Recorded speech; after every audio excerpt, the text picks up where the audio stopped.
Ilan po? Ayan sir, isang buo. Ito maliit lang po sir. Ayan, sa kilo.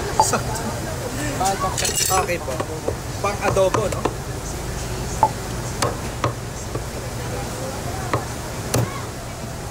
Ganyan ko yan. Kung hati ko pa, huwag na.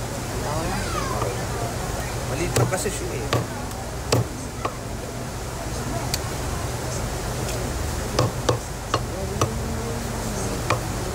Huwag na natin hatiin ito pa.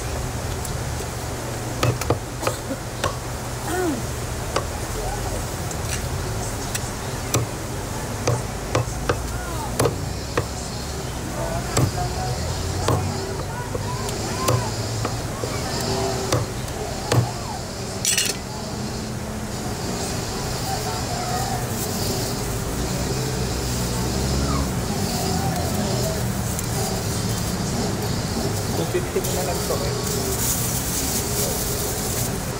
Bali 1,000 ang pera mo sir. 750 po ang sakit. Thank you, God bless sir.